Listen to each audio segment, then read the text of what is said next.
Donc les changements structurels nécessaires pour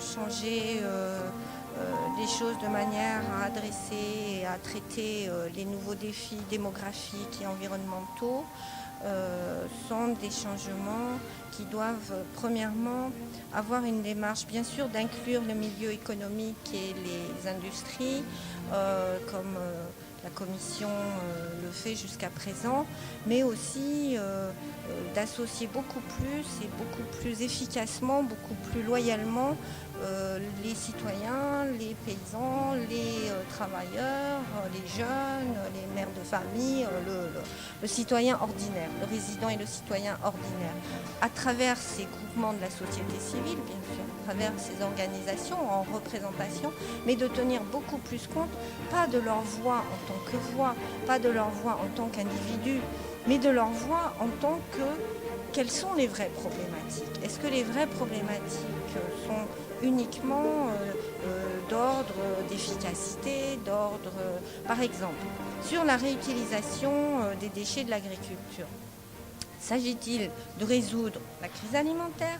S'agit-il de résoudre le 1 milliard de personnes sur Terre qui n'est pas nourri à sa faim ou qui est mal nourri et pour qui il suffirait d'investir 20 milliards de dollars par an comparé aux 14 000 milliards de dollars par an qui circulent sur les marchés financiers.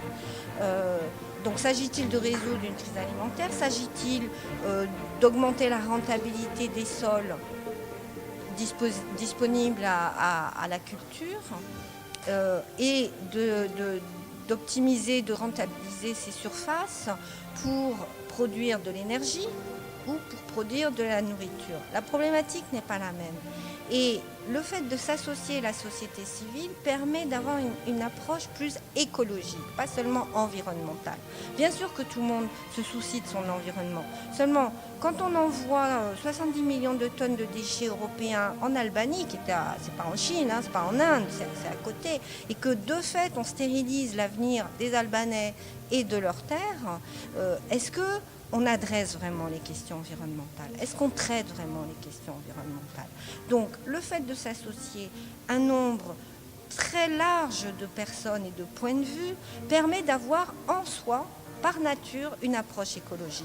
Parce qu'un grand nombre de personnes avec des intérêts très différents va exprimer des problématiques contrariante pour la Commission, contrariante pour les autorités politiques, mais utile pour la démarche. Pourquoi? Parce que de fait, on va être obligé de trouver des solutions à un grand nombre de problèmes différents et donc de prendre des initiatives qui s'inscrivent dans le long terme. Pas des initiatives de court terme qui vont être rentables encore une fois à court terme, mais qui vont avoir des effets pervers ou collatéraux ou négliger des aspects réputés peu rentables aux yeux d'un petit nombre de personnes, donc qui n'est pas l'approche qui aujourd'hui est une approche qui coûtera extrêmement cher à moyen terme, aussi cher que le fait de ne rien faire. Voilà.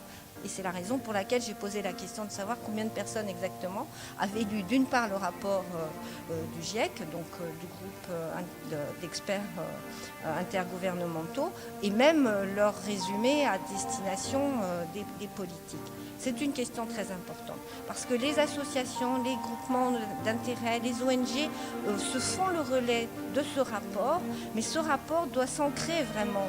Il faut que les gens... il y a un problème de crédibilité. C'est-à-dire les gens disent oui mais l'écologie ça ne profite qu'aux industriels, ça ne profite qu'au milieu économique et donc nous on nous prend encore une fois en otage, on nous dit il ne faut pas consommer comme ci, il ne faut pas consommer comme ça. C'est normal puisqu'on ne leur montre pas que leur propre intérêt ou l'intérêt de personnes équivalents à eux, ils sont aussi que l'intérêt de tout le monde est pris en compte.